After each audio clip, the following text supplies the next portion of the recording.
नमस्कार, श्रेष्ठ भारत में आपका स्वागत है। मैं हूं मुक्ता सिंह। रामनगरी अयोध्या में भगवान राम के भव्य मंदिर का निर्माण कार्य युद्ध स्तर पर जारी है। अब उम्मीद की जा रही है कि अगले साल के शुरुआती महीनों में राम भक्तों को भगवान के भव्य मंदिर में रामलला के दर्शन हो सकेंगे। लेकिन अयोध्या में बन रहे इस भव्य मंदिर के परिसर में आने वाली एक मस्जिद की वजह से लगातार विवाद बना हुआ है। इस मस्जिद का नाम बद्र मस्जिद है, जिसे हटाकर प्रशासन मंदिर का काम जल्द पूरा करना चाहता है। अयोध्या जिला प्रशासन पूरी नगरी को तैयार करने में जुटा है। सरकारी भूलेख में बद्र मस्जिद का प्लॉट नंबर 609 दर्ज है। रामपथ के निर्माण में इस मस्जिद का कुछ हिस्सा सरकार पहले से ही कानूनी तौर पर अपने कब्जे में ले चुकी है। मस्जिद के बाकी हिस्से को स्थानांतरित करने के लिए बद्र मस्जिद के मुतवल्ली के साथ एक एग्रीमेंट भी हो चुका है। लेकिन अब इस मस्जिद के एग्रीमेंट को लेकर खुद मुस्लिम पक्ष में टकराव देखने को मिल रहा है। इस एग्रीमेंट के मुताबिक रईस अहमद बद्र मस्जिद के मुतवल्ली हैं। मुतवल्ली वो होता है जिसके पास मस्जिद की संपत्ति की व्यवस्था की जिम्मेदारी होती है। आसान भाषा में आप इसे मस्जिद के संरक्षक के रूप में समझ सकते हैं। रईस अहमद रामपथ के मार्ग में आने वाली मस्जिद को स्थानांतरित करने के लिए तैयार हैं, लेकिन एक मुस्लिम पक्ष इसके खिलाफ है। बद्र मस्जिद को स्थानांतरित करने के कारणों के बारे में एग्रीमेंट में लिखा है, मस्जिद पुरानी होने और उसकी मरम्मत के लिए पैसे की कमी के चलते खस्ता हाल में पहुंच गई है। अयोध्या में राम जन्मभूमि मंदिर के निर्माण की वजह से तीर्थयात्रियों की संख्या तेजी से बढ़ती जा रही है, जिसकी वजह से मस्जिद में आने वाले नमाजियों को परेशानी और असुविधा होती है। मस्जिद अयोध्या रेलवे स्टेशन और शिरेश्वर नाथ मंदिर के पास है और इस वजह से सुरक्षा के नाम पर पाबंदियां भी लगा दी जाती हैं। वहीं इस एग्रीमेंट में मस्जिद को स्थानांतरित करने के लिए नमाजियों से सहमति के बारे में लिखा है कि मुतवल्ली रईस अहमद ने वक्फ बोर्ड के जिम्मेदार अधिकारियों और मस्जिद में आने वाले स्थानीय मुसलमानों से विचार विमर्श करके सर्वसम्मति से ये तय किया है कि मस्जिद को किसी उचित स्थान पर स्थानांतरित कर दिया जाए और बद्र नाम से नई मस्जिद बना दी जाए, ताकि मस्जिद में आने वाले नमाजियों को कोई असुविधा या जलालत महसूस ना हो। वहीं इस एग्रीमेंट में ये भी लिखा है कि वीएचपी नेता चंपत राय राम जन्मभूमि तीर्थ क्षेत्र की जरूरतों के लिए बद्र मस्जिद की जमीन को खरीदना चाहते हैं और उन्होंने इसके लिए बहुत ही सौहार्दपूर्ण वातावरण में आस पड़ोस के जिम्मेदार मुस्लिम धर्म के लोगों से बात की है, जिससे भविष्य में किसी तरह का कोई सांप्रदायिक विवाद पैदा न हो। एग्रीमेंट कहता है कि रईस अहमद ने 30 लाख रुपए में बद्र मस्जिद को स्थानांतरित करने का करार किया है। इसमें यह भी लिखा है कि जमीन वक्फ संपत्ति है, इस कारण वक्फ बोर्ड की अनुमति लेना जरूरी है।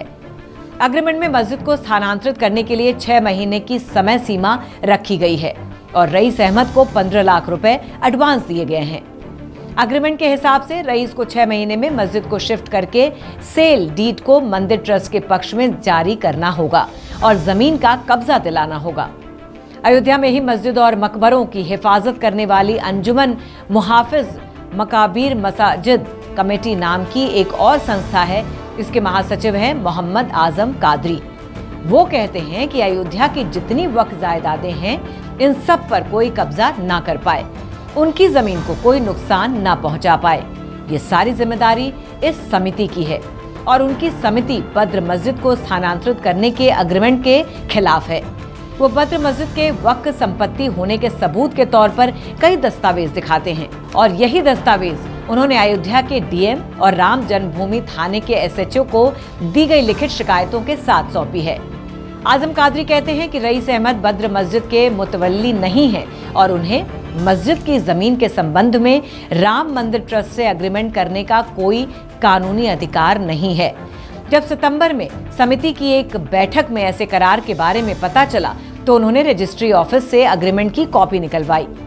मोहम्मद आजम कादरी कहते हैं, वकीलों से इसकी जानकारी ली गई और उन्होंने राय दी कि ये एग्रीमेंट कानूनन गलत है। सुप्रीम कोर्ट के फैसलों में ये तय हो चुका है कि वक्फ एक्ट के तहत वक्फ प्रॉपर्टी ना तो बेची जा सकती है, ना खरीदी जा सकती है और ना ही उसका स्थानांतरण किया जा सकता है। कादरी कहते हैं, सन 1902 से नजूल के खसरे नंबर पर मस्जिद वक्फ दर्ज है और सरकारी गैजेट नंबर 1282 में दर्ज है, तो इस हिसाब से कोई व्यक्ति इसका मालिक नहीं है, ये वक्फ की जमीन है। कादरी के मुताबिक अयोध्या के जिला अधिकारी वक्फ सर्वे आयुक्त होते हैं और वक्फ के इंचार्ज होते हैं, इसलिए उनको भी अंजुमन मुहाफिज मकाबीर मसाजिद कमेटी ने लिखित में जानकारी दी है। ऐसे में जब कादरी से सवाल किया गया कि क्या ये अग्रीमेंट एक सरकारी दस्तावेज है या नहीं, इस बारे में उन्होंने कहा कि ये दो लोगों का मामला नहीं है, सरकारी रजिस्ट्री हुई है और उस पर ई स्टैंप लगे हुए हैं, जिस सरकारी दस्तावेज में आ चुके हैं। सरकारी दस्तावेजों में मस्जिद का कोई मालिक भी नहीं है।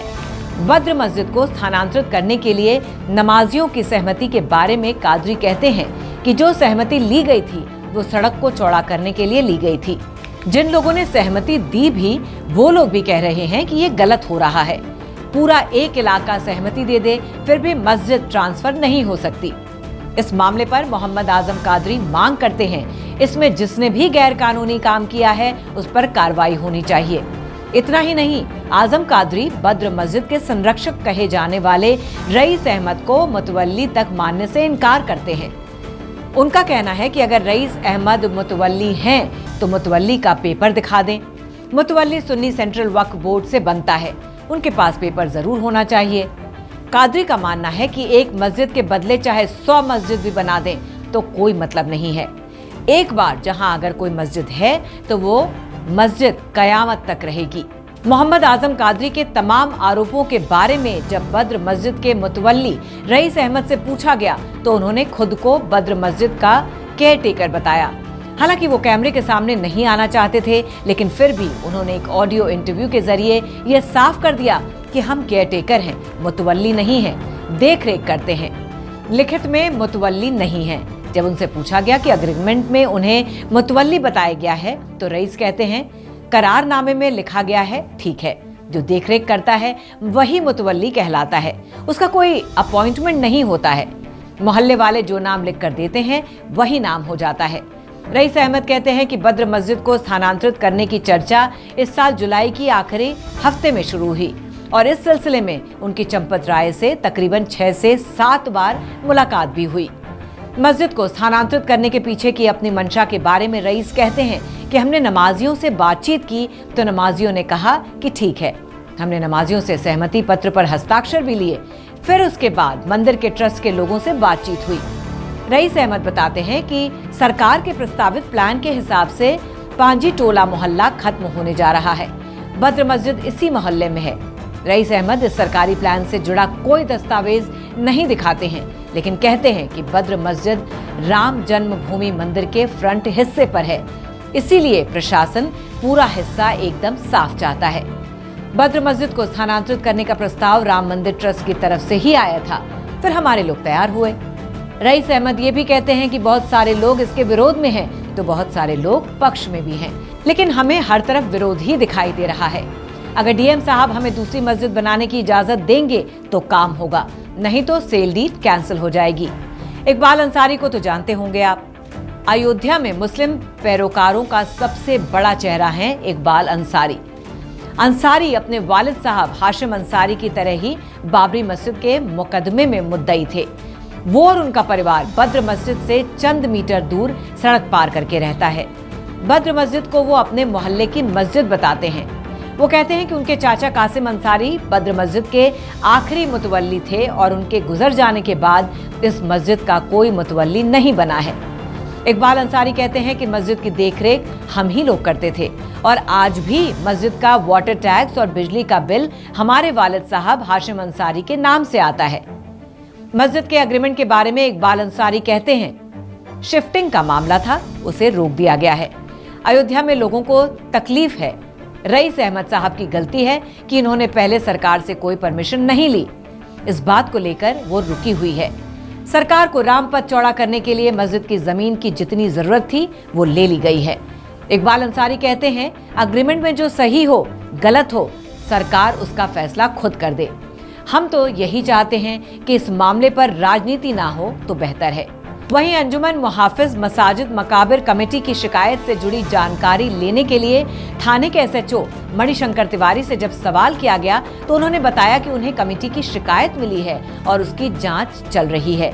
एक जिम्मेदार चैनल होने के नाते हम भी बस यही अपील करेंगे कि किसी भी धर्म का अपमान और नुकसान किए बिना सौहार्दपूर्ण तरीके से इस पूरे मसले का हल निकलना बेहद जरूरी है, ताकि तय वक्त पर भगवान राम की आस्था में डूबे करोड़ों श्रद्धालुओं को रामलला के दर्शन हो सके और किसी भी दूसरे धर्म के लोगों को ठेस न पहुंचाने से बचा जा सके।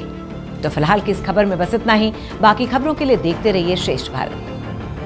श्रेष्ठ भारत पर खबरों से जुड़े रहने के लिए चैनल को सब्सक्राइब करें, बेल आइकन दबाएं और देखते रहें श्रेष्ठ भारत।